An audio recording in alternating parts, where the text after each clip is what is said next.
Ce sont les hommes de Wagner qui se soulèvent et se retournent contre leur propre camp. Leur objectif, le QG militaire de Rostov-sur-le-Don. En chemin, les paramilitaires abattent plusieurs blindés, un avion et 6 hélicoptères. Derrière cette rébellion, le patron de cette société militaire privée, Evgeny Prigojine, l'homme qui a tenté de marcher sur Moscou. Nous sommes au QG, il est 7h30 du matin. Les sites militaires de Rostov sont sous contrôle, y compris l'aérodrome.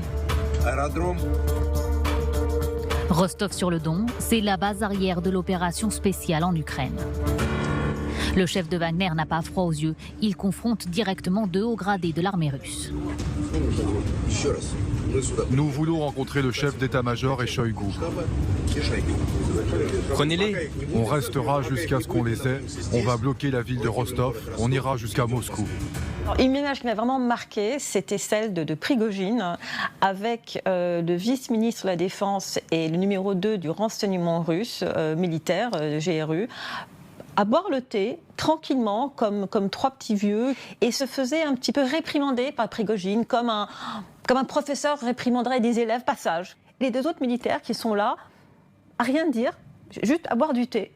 Un ancien vice-ministre de la Défense et un haut gradé de l'état-major qui sont eux désarmés face à un Prigojine armé, donc on voit bien qui est en contrôle. Donc il y a une pression militaire qui est exercée sur la haute hiérarchie des armées russes par un groupe paramilitaire privé qui sont des mercenaires. Mais en même temps, il y a une sorte de négociation permanente.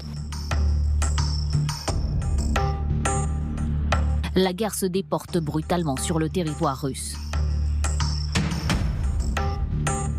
Wagner progresse à une vitesse impressionnante. Il ne rencontre presque aucune résistance. Les blindés traversent les communes les unes après les autres. En moins de 24 heures, les hommes d'Evgeny Prigojine sont à 300 km de Moscou.